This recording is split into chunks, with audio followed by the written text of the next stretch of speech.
పేరు నీ పేరు? నా పేరు రవి, గూగులత్ రవి. ఎక్కడి నుంచి వచ్చినవే? ఖమ్మం జిల్లా కారేపల్లి మండలం పాటిమీద గుంపు గ్రామ పంచాయతీ. ఏంది మరి ఎట్లుంది రేవంత్ రెడ్డి పరిపాలన ఏ విధంగా ఉంది? రైతుల పక్షం ప్రభుత్వం ఇది, రైతుల ప్రభుత్వం అంటున్నాడు. మరి నీకు మన భూమి ఉందా?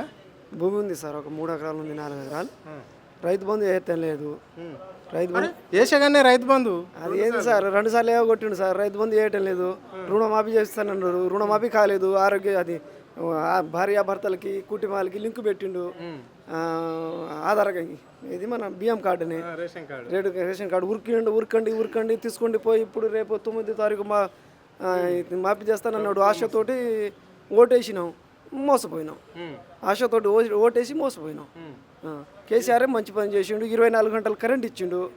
ఇది మన ఎవరు పోరాటం అడగకుండా ఇంటింటికి నల్ల ఇచ్చిండు, రైతు బంధు ఇచ్చిండు, మన రుణమాఫీ కూడా చేసిండు కేసీఆర్ సారు. మళ్ళీ ఇంకొకటి ఏంటంటే అది కళ్యాణ లక్ష్మి ఇచ్చిండు. ఇప్పుడు కూడా కళ్యాణ లక్ష్మి ఇస్తున్నారు కదా, కరెంట్ ఉంటుంది అన్నీ ఉంటుంది. కళ్యాణ లక్ష్మి ఇస్తానన్నాడు, తులం బంగారం ఇస్తానన్నాడు. తులం బంగారం ఇవ్వలేదు. యాడికి పోయింది ఆ తులం బంగారం? మేమైనా అడిగినావా? మరి అదే 1,00,000 2 లక్షలు ఇస్తే బాగుండు కదా పేదవాళ్ళకి. ఇవ్వలేదు. తులం బంగారం ఇస్తామన్నాడు, ఇవ్వలేదు. మోసమే కదా సార్ అది. ఇక్కడ మోసం, ఒక పేదవాళ్ళకి మోసపోయినట్టే కదా. ఆయనకు నమ్మి ఓటేసినాం. అదే కేసీఆర్కి ఇచ్చినట్టు 1,00,000 అయినా వేసేటోళ్ళు కదా తులం బంగారం కింద. 50,000కి 75,000 చేశారు, 75,000కి 1,00,000 చేశారు. ఎవరు అడగకుండా, ఎవరు మనం అడగటానికి పోయినామా? అందరినీ బాధల్ని అర్థం చేసుకొని అందరినీ ఆదుకుండు, కడుపులో పెట్టి ఆదుకుండు కేసీఆర్. రుణమాఫీ చేస్తానని రుణమాఫీ చేయలేదు. దాని వడ్డీలకు వడ్డీ మాకు తడిసి మోపులు అవుతున్నాయి. మిర్చి పంట పండట్లేదు. అది నల్లి వస్తున్నాయి. అది సరిగా ఒకరోజు కరెంట్ వస్తే ఒకరోజు రావట్లేదు. నల్లిళ్ళు వస్తున్నాయి, బోర్లలో నీళ్ళు లేదు. అది కొన్ని ప్రాబ్లం వల్ల రైతులు భూమి అమ్మాలన్నా భూమి ఎవరు కొంటలేరు. ఇప్పుడు నా భూమి ఎవరు కొంటలేదు. భూమి అమ్ముదామని అదే సార్ని కలుద్దామని ఖమ్మం నుంచి ఇక్కడికి వచ్చిన. అట్లా పరిస్థితి, రైతుల పరిస్థితి అట్లా ఉంది. ఈ 2 సంవత్సరాలు 3 మంత్రులు ఉన్నారు కదనే అక్కడ. మంత్రులు సార్ వాళ్ళు అసలు పట్టించుకోవట్లేదు. ఎవరిని పట్టించుకోవట్లేదు. వాళ్ళ సంపాదన వాళ్ళు సంపాదించుకోవడానికి అందరికీ చూస్తున్నారు. రైతులంతా ఏకమై రైతులంతా ఇప్పుడు ఒక 2 సంవత్సరాలు అయిందని 30 నెలలు అయింది.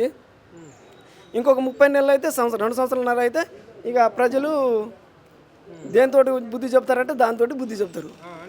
ఓటు ద్వారా బుద్ధి చెప్తారు. ఇప్పుడు రేపు జడ్పీటీసీ దానికి కాసుకొని ఉన్నారు. దానికి జడ్పీటీసీ ఎంపీటీసీ ఉన్నా దీంతో ప్రభుత్వం మారదు కదా సార్. ప్రభుత్వం మారాలంటే ఎమ్మెల్యే ఓట్లు కావాలి మన చేతిలో. వాళ్ళకు పూర్తిగా పదవి తొలగాలన్నా, పెత్తనం పోవాలన్నా వాళ్ళది, మన పెత్తనం రావాలన్నా వాళ్ళ ఎమ్మెల్యే ఓట్లు వస్తే కానీ కరెక్ట్గా. రేవంత్ రెడ్డి అంటున్నాడు బీఆర్ఎస్ పార్టీ లేకుండా చేస్తాయి రాష్ట్రంలో అంటున్నాడు. మరి దీన్ని ఎట్లా చూస్తారు మీరు? ఎవరికి సాధ్యం కాదు అది. అంతేనా? ఎవ్వరికి సాధ్యం కాదు అది. రేవంత్ రెడ్డి కావచ్చు, ఇంకొక రెడ్డి కావచ్చు, ఎవరైనా కావచ్చు. అది బీఆర్ఎస్ పార్టీని తొలగేయటం ఎవరికి సాధ్యం కాదు. ఏంటంటే బీఆర్ఎస్ పార్టీ ఎవరికి అన్యాయం చేయలేదు, ఎవరికి నష్టపోయలేదు. లేని పదవిని తెచ్చిపెట్టింది. ఇవాళ 24 గంటల వల్ల కరెంట్ వల్ల ఎంతోమందికి లాభం ఉంది సార్.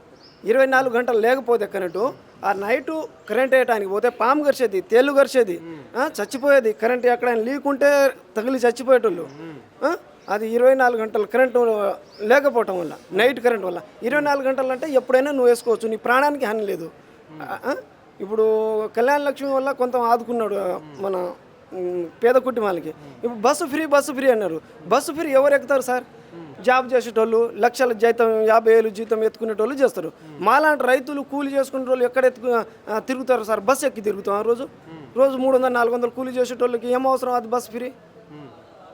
అది ప్రభుత్వాన్ని మీద భారం పడుతుంది కదా, ప్రభుత్వం మీద భారం. ఇప్పుడు లక్షలు 50,000 70,000 జీతం ఇస్తున్నావే, ఫ్రీ బస్సు ఇస్తున్నావే, వాళ్ళకే లాభం. పేదవాళ్ళకి ఆడ లాభం సార్?